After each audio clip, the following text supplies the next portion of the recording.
Israel rechazó la propuesta de tregua que envió el grupo yihadista Hamas y lo hizo mientras el secretario de Estado de Estados Unidos, Antony Blinken, estaba de gira por Medio Oriente, precisamente para presionar por un acuerdo. El texto inicial surgió en París a finales de enero de este año. La idea fue mediada por Qatar, Egipto y Estados Unidos. Hasta donde se conoce, tenía 3 fases que iban desde la liberación de rehenes israelíes y de palestinos presos hasta el intercambio de cadáveres. Al documento, Hamas le añadió que el ejército israelí debería retirarse totalmente de la Franja de Gaza y que la tregua llevaría al fin de la guerra. El primer ministro de Israel, Benjamin Netanyahu, tildó la propuesta de delirante e insistió en la vía militar. Esta tarde quiero decirles una cosa. Estamos en el camino de la victoria total. La victoria está al alcance, no en cuestión de años ni de décadas, en cuestión de meses. Netanyahu pronunció estas palabras justo después de reunirse con Blinken en Jerusalén y antes de la rueda de prensa para dar a conocer el resultado de esta reunión. Por su parte, el jefe de la diplomacia estadounidense matizó su postura, resaltando que Hamas plantea puntos absolutamente imposibles, pero que trabajarán sin descanso por un acuerdo.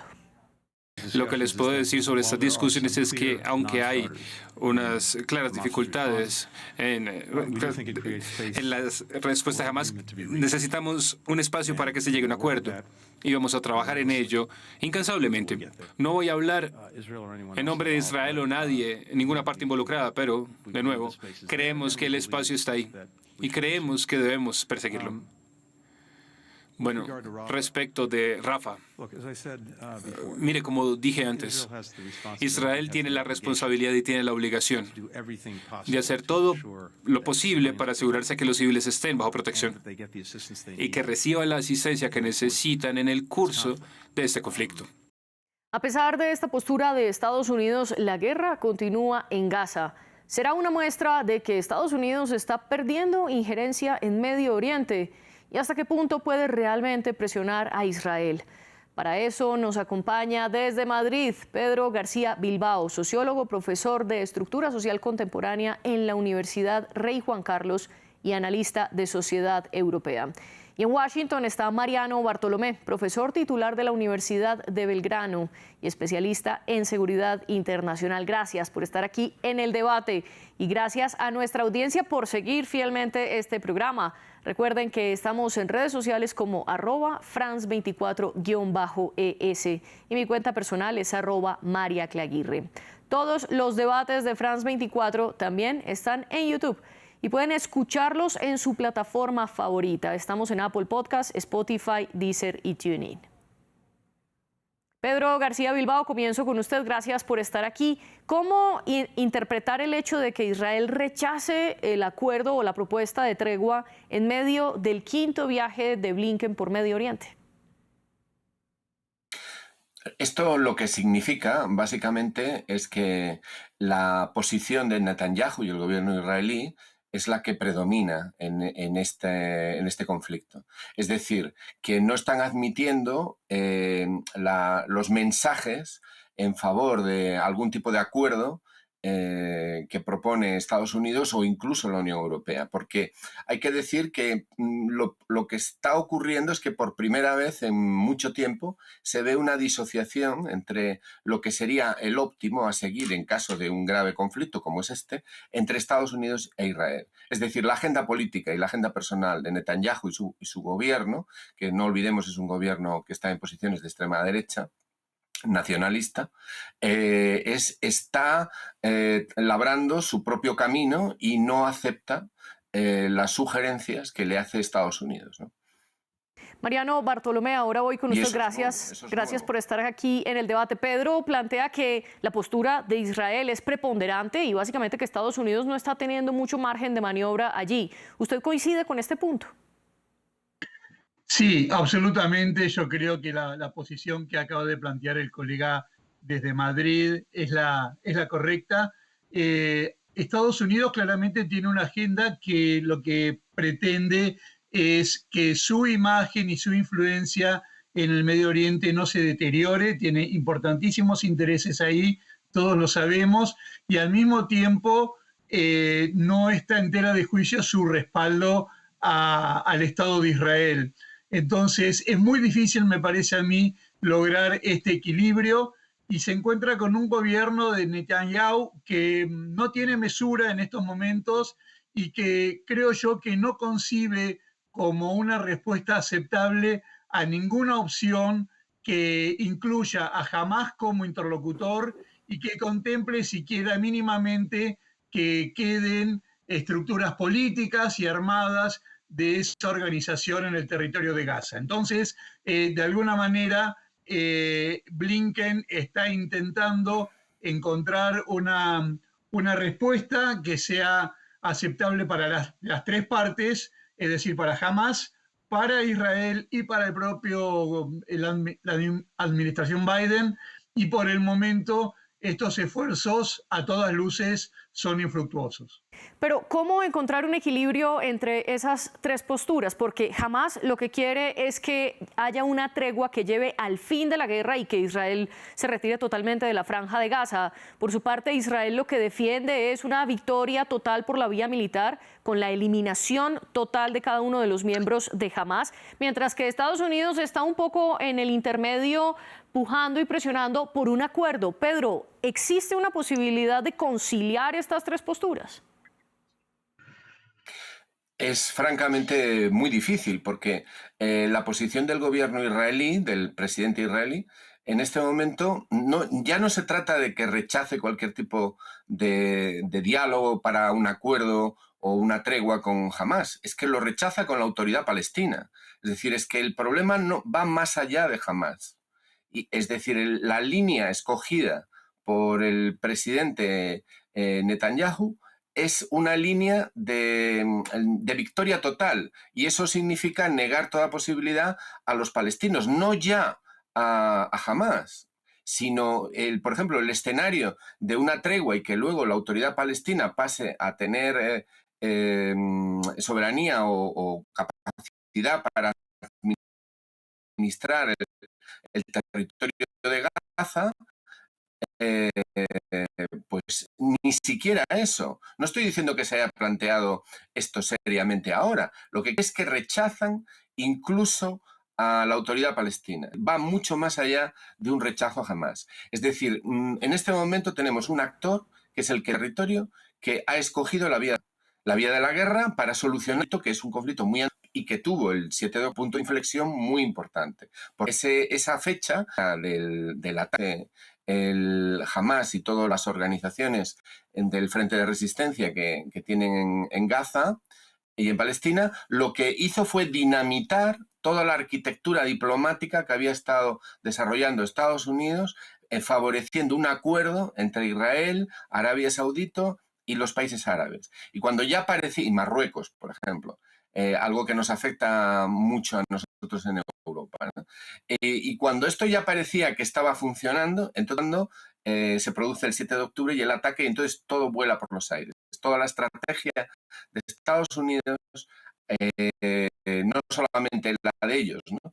Pero desde luego toda la estrategia para pacificar la zona salta por los aires porque sencillamente los palestinos eran los grandes olvidados de esta historia, ¿no?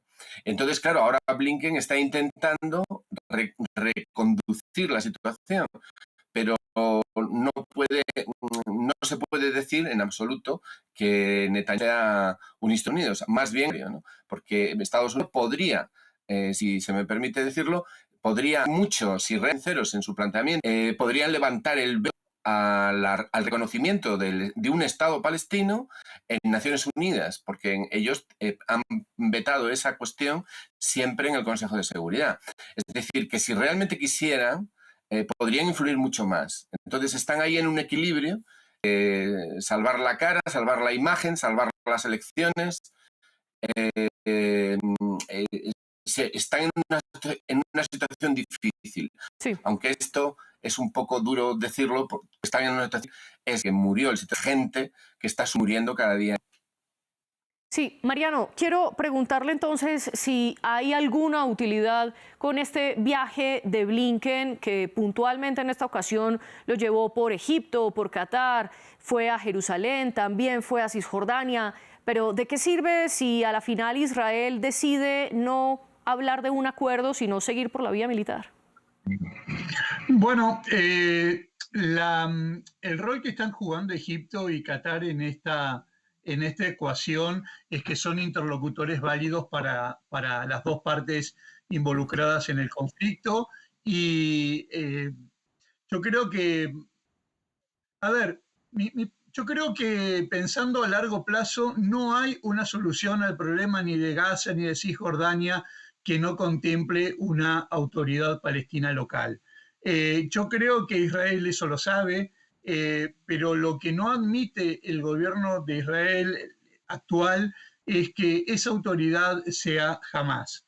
Entonces, no contempla el gobierno de Netanyahu una salida a este conflicto que implique la supervivencia y la presencia de Hamás en este territorio. No es admisible. Por eso me parece a mí la intransigencia persistente, incluso frente a las presiones de los Estados Unidos. Una potencia que se encuentra en un dilema entre apoyar de manera absolutamente irrestricta a Israel sin formular ningún tipo de mediación, intentar al menos mediación o negociación, o lesionar su vínculo con este aliado tradicional, ejerciendo mayor presión. Es una situación bastante complicada, me parece a mí, la de Estados Unidos, más aún si uno abre un poco el plano de la pantalla y se encuentra con que hay otros actores involucrados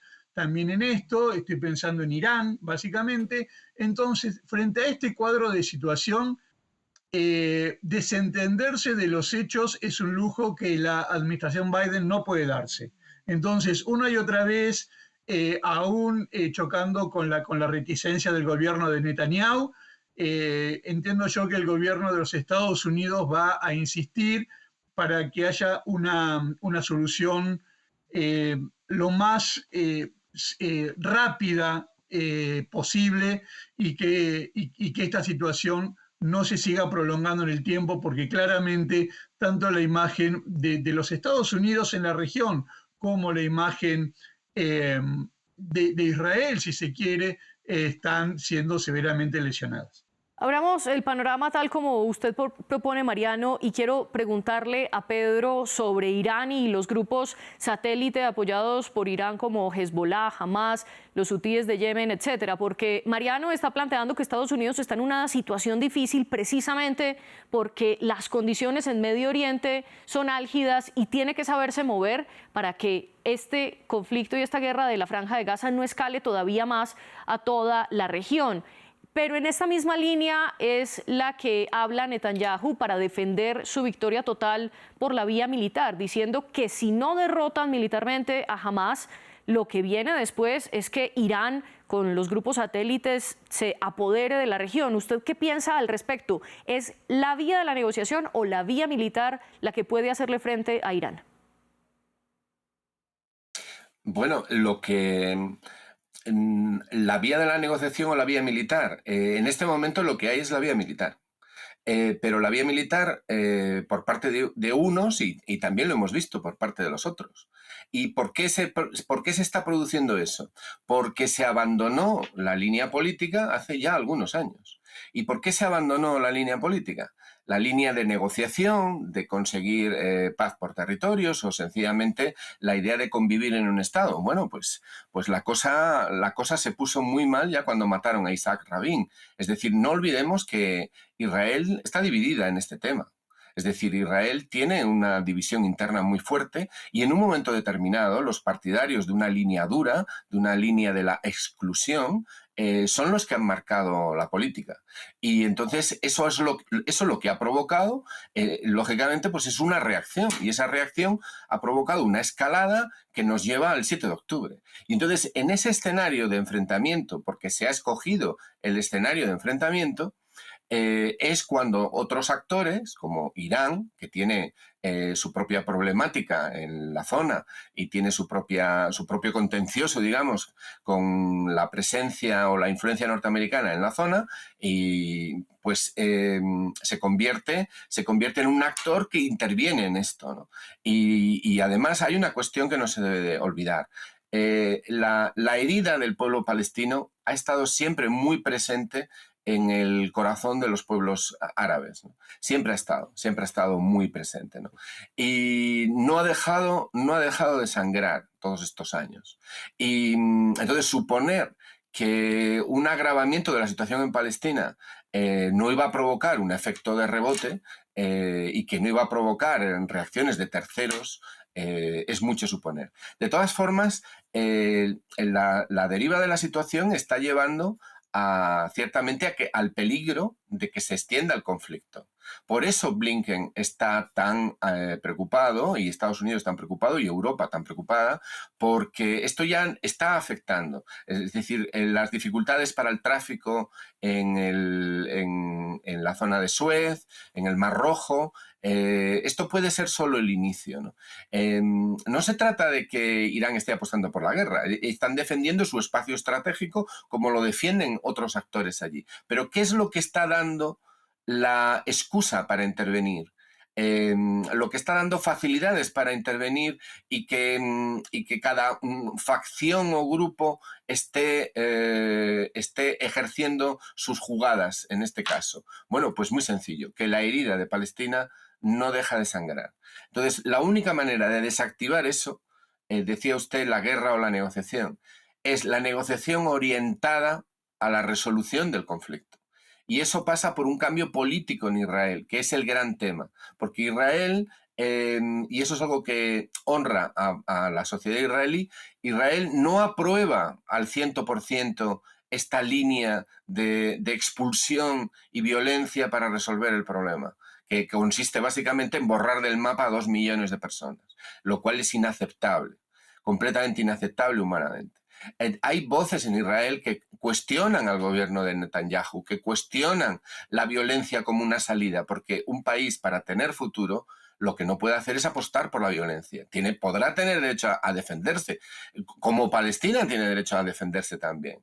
Pero lo que asegura, lo que ofrece seguridad a un país es la convivencia con sus vecinos y con su propia población. Pero entonces, en ese sentido, lo que usted plantea es que el cambio tiene que ser interno en la política israelí, sin importar tanto la presión externa que en este caso pueda o no ejercer Estados Unidos. Es que un cambio en la política israelí podría provocar el desactivado de Hamás. Hamás se alimenta cuando lo que se ofrece al pueblo palestino es la deportación masiva hacia Egipto o hacia un destino incierto y la destrucción completamente del territorio y de la gente que vive en el territorio, pues entonces las posiciones maximalistas son las que del maximalismo en la violencia son los que predominan. O sea, cuando lo que te ofrecen es el exterminio, pues la reacción, ¿cuál va a ser la reacción? Es muy difícil reaccionar de una manera equilibrada o ponderada en una situación así. Entonces, un cambio de gobierno en Israel, que hoy por hoy es impensable, aunque el gobierno israelí está en una posición muy débil y ya digo que la sociedad israelí está enfrentada, pero si se produjera, eso es lo que podría abrir una situación distinta y desde luego podría desactivar el predominio de Hamás como inspirador de la respuesta de los palestinos. Y siguiendo esta misma línea, Mariano, ¿qué tanto poder o peso tiene Estados Unidos para hacer cambiar la postura de Israel? Y usted brevemente antes mencionaba, porque por un lado Estados Unidos apoya la idea de un acuerdo y de una tregua y una salida negociada, pero por otro, en casa, el gobierno de Joe Biden está intentando convencer al Congreso que apoye un proyecto de ley para financiar y enviarle más dinero a Israel para que se fortalezca aún más militarmente. Mariano, ¿cómo entender esta postura de presionar por un acuerdo y a la vez financiar militar? Mire, ante todo déjeme que ya honrando el nombre del programa que se llama Debate, yo creo que no bajo ningún punto de vista se puede aceptar o se puede justificar lo que ha pasado el 7 de octubre, donde se asesinaron bebés, se decapitaron bebés, se violaron mujeres y se llevaron rehenes civiles de los kibbutz en la larga historia de los conflictos entre Israel y Palestina. No estoy justificando ninguna acción de Israel, pero particularmente creo que no hay manera de justificar lo que el mundo ha visto el 7 de octubre. Yo en algún punto creo que Hamás no es representativo del pueblo palestino, y no entiendo que el problema para Israel no es el de no negociar con los palestinos, es que no quiere negociar con Hamás, porque entiende que si Hamás se transforma en interlocutor en una negociación, fija ciertas pautas y sobrevive a esta coyuntura, más temprano que tarde Israel, va a volver a tener problemas de seguridad. Entonces, lo que pretende, y no estoy justificando, estoy simplemente describiendo el gobierno de Netanyahu, que por cierto, tiene presiones desde la derecha, porque hay alas más radicalizadas aún que Netanyahu en la arena política israelí, y por el otro lado, Mariano, tenemos problemas de conexión con su señal y mientras la retomamos quiero pedirle a Pedro que haga su réplica, pero en cuanto regrese Mariano para que por favor él complemente su argumento. Adelante, Pedro. Bueno, quiero decir que yo comparto lo que ha dicho el doctor Bartolomé. O sea, yo no estoy justificando lo ocurrido el 7 de octubre, estoy tratando de explicar lo ocurrido. También el secretario general de Naciones Unidas planteó que para entender lo ocurrido hay que saber que los problemas empezaron antes y eso le valió una crítica muy fuerte. Yo no estoy justificando la línea de respuesta que se dio el 7 de octubre, que fue ciertamente algo brutal, o sea, no hay justificación humana para eso, ¿no? Pero lo que es indudable es que cuando se ejerce la violencia contra un pueblo y cuando se expulsa, es que ¿por qué están esos 2 millones de personas viviendo en un gueto al aire libre, en un campo de concentración gigantesco para 2 millones de personas? ¿Por qué están ahí? Es que eso hay que saberlo. Y cuando se dice que no se quiere negociar con Hamás, pero si es que han negociado con Hamás, es decir, han optado en el pasado, el gobierno israelí prefirió a Hamás antes que a la autoridad palestina o a la OLP. Es decir, lo que pasa es que cuando tú escoges ciertos caminos, pues equivocados, no me cabe la menor duda, pues pueden ocurrir estas cosas, ¿no? Eso pasa por escoger caminos equivocados. ¿Y cuál es el camino correcto? Pues el camino correcto es ofrecer una salida, una convivencia y un diálogo. Y eso es muy difícil de hacer. Pero yo no quiero que se entienda que yo esté justificando las acciones terroristas, ni las de un Estado que dice defenderse, ni siquiera tampoco las de los que luchan contra ese Estado. Es decir, el terror como política no es algo aceptable. Hay otros caminos. Y lo que no se puede hacer es ser cómplice de esas políticas. De todas maneras, yo estoy seguro de que el doctor Bartolomé va a expresar su punto de vista y hará una justa crítica de mis palabras, ¿no? Lo que yo estoy tratando de decir es, como digo, muy sencillo. En este momento hay un hecho que es la guerra, el bombardeo, la destrucción del hogar de Gaza, de los palestinos. Miren, Gaza era una ciudad antes del año 48, Sí. Que era una... Sí, dígame. No, continúe, termine por favor la idea para hacer la Gaza fue un siguiente pregunta. espacio de convivencia. No, mire, era simplemente decir que Gaza históricamente fue una ciudad donde se convivió, ¿de acuerdo? Antes del 48. Se convivió. Y convivían hebreos y musulmanes y cristianos y coptos y de todas las religiones de la zona. Es decir, el escenario de Palestina que hoy está teñido por la sangre fue también un escenario de convivencia en fechas relativamente cercanas, ¿no? ¿Qué fue lo que pasó? Bueno, pues eso tendríamos que preguntarnos, ¿no? Quiero preguntarle algo que ya le había cuestionado a Mariano sobre cómo entender esta postura de Estados Unidos, que por un lado presiona por una salida negociada y por el otro quiere aumentar el financiamiento militar a Israel y defiende el derecho de defensa de Israel. Bueno, es que hay que pensar que el coste que está teniendo esta operación, el coste que tiene esta operación, que ya lleva muchas semanas, meses, pues tiene un coste en vidas, en destrucción, pero también en material bélico, en dinero, en recursos, para mantener esta operación. Y entonces, en ese sentido, hay una línea de apoyo que está manteniendo Estados Unidos, siguiendo la tradición de apoyo que tienen militar y económico a Israel. Habría que preguntarse hasta qué punto Israel es viable como Estado sin la conexión norteamericana, ¿no? Pero desgraciadamente lo que se está demostrando es que el esfuerzo bélico, el esfuerzo militar, en este caso, las acciones sobre Gaza, es algo que necesita asistencia externa, ¿no? Y esa asistencia está dando Estados Unidos. Lo cual es simultáneo también con el intento de Estados Unidos de intentar reconducir la situación. Pero como hemos dicho, lo que se impone es la línea escogida por el gobierno israelí.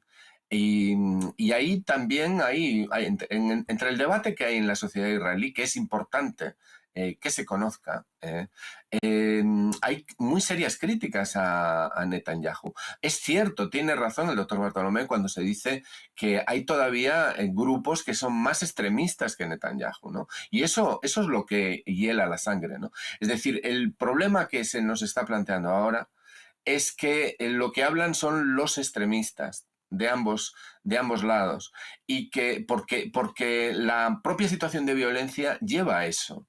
Entonces hay que romper ese círculo. ¿Cómo se puede hacer? Sí. Sí. Lo interrumpo porque ya logramos retomar la conexión con Mariano. Mariano, discúlpenos las fallas técnicas y quiero preguntarle entonces, pedirle que pueda redondear su argumento con una aclaración. Mientras lo reconectábamos a usted, Pedro afirmó que él no estaba justificando de ninguna manera los ataques del 7 de octubre. No, ok, no, tal vez yo me expresé mal. Yo lo que quiero dejar en claro en lo que tiene que ver con mi postura es que entiendo que el gobierno de Israel no concibe una salida negociada al conflicto si el interlocutor del otro lado de la mesa es Hamas. En la lectura del Poder Ejecutivo israelí, no hay una posibilidad de paz duradera ni de seguridad para el Estado de Israel. Luego de los hechos del 7 de octubre, que ustedes coincidirán conmigo en que no tienen parangón vistos desde la sociedad israelí, digo, no conciben ellos que pueda alcanzarse la paz y la seguridad teniendo a Hamas del otro lado. Por eso la insistencia del gobierno de Netanyahu haciendo oídos sordos a los pedidos de Estados Unidos de desmantelar la estructura de Hamas para volverlo incapaz de perpetrar otro golpe de estas características. Entonces, esto me parece a mí, esta insistencia de Netanyahu basado en su visión de la seguridad nacional de Israel, es lo que está haciendo que las gestiones de Estados Unidos no hayan surtido efecto hasta estos momentos. ¿Y cómo entender el apoyo militar de Estados Unidos hacia Israel? ¿Cómo entenderlo? Sí. Mire,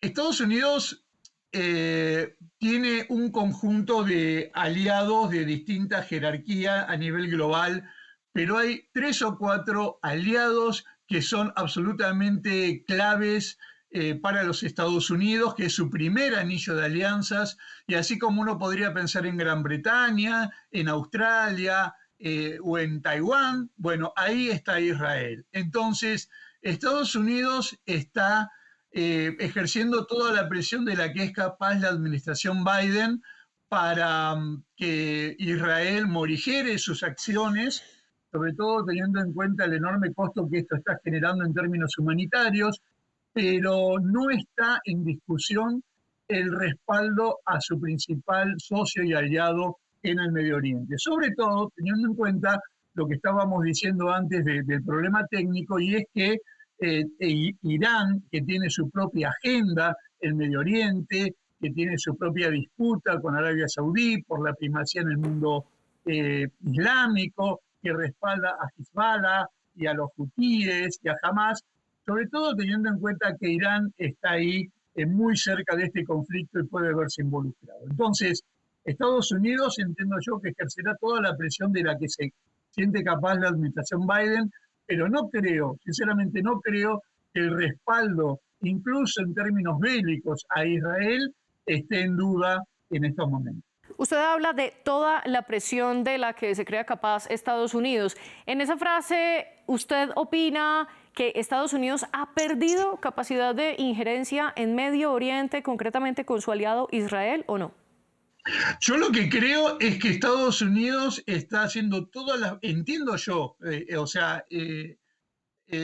yo creo que Estados Unidos está haciendo todas las presiones de las cuales es capaz sin lesionar su vínculo con Israel. Es decir, está ejerciendo toda la presión hasta ese punto, pero creo yo que en los intereses estratégicos de los Estados Unidos no aparece en su menú de opciones lesionar el vínculo con su principal aliado en el área. Entonces, puesto en los platillos de la balanza, el mantenimiento de la alianza y del otro lado cierta ineficacia en poder morigerarlo, yo creo que al final del día lo que se impone es la alianza Estados Unidos-Israel. Y eso es lo que yo creo. Y en medio de esa alianza y ese equilibrio, Pedro, para concluir, ¿qué puede venir ahora? ¿Seguirá la vía militar hasta que Israel acabe con todos los miembros de Hamas o sigue viva la posibilidad de un acuerdo? Bueno, todos los conflictos que ha habido hasta ahora en la historia reciente siempre han acabado con algún tipo de acuerdo. Pero en este momento ese acuerdo está lejano. En este momento lo que estaba tratando la diplomacia internacional y Naciones Unidas era que los bombardeos y los combates no llegaran a los pasos fronterizos del sur con Egipto, con Rafat, es decir, la última zona que quedaba sin tener el foco principal de los ataques, ¿no? Pero es una zona donde hay una concentración humana enorme porque han escapado, han huido de la zona norte y la zona centro de la franja. Es decir, que está todavía por venir, posiblemente de continuarse la línea que se está siguiendo, está todavía por venir muy duros momentos y muchos muertos. Y eso es un sufrimiento espantoso. Pero al final tiene que haber algún tipo de acuerdo. Y esa es la cuestión, que la diplomacia está demostrando que ante las agendas de los gobiernos, pues del gobierno israelí en este caso, pues no está funcionando. Es decir, yo no tengo la menor duda de que Estados Unidos está intentando que esta ola de violencia cese y crear algún tipo de situación que permita la reconducción de todo esto. Y que si hubiera un cambio de gobierno en Israel, eso Estados Unidos lo iba a recibir muy bien. Pero esa no es la situación. Ellos esto no lo pueden controlar directamente, ¿no? Y entonces la situación es la que es. Entonces yo creo que lo peor está todavía por venir y es una creencia que me gustaría que fuera equivocada, ¿no?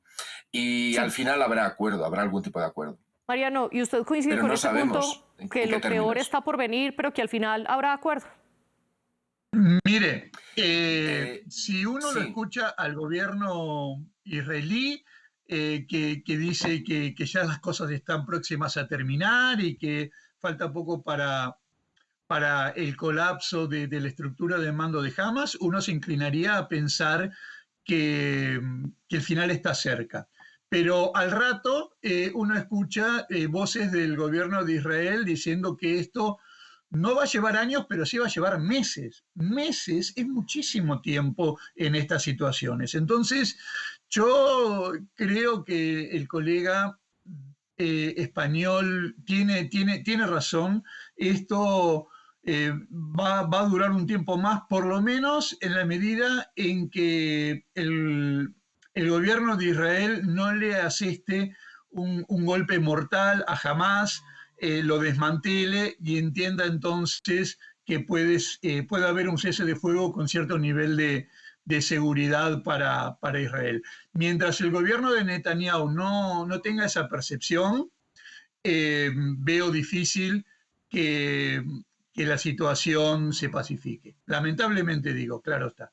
Mariano Bartolomé y Pedro García Bilbao, gracias por estar aquí en el debate de France 24. Gracias a nuestra audiencia y también a nuestras productoras Laura Garzón y Tania Herrera y por supuesto a nuestro equipo técnico. Sigan con nosotros que tenemos más información internacional en minutos.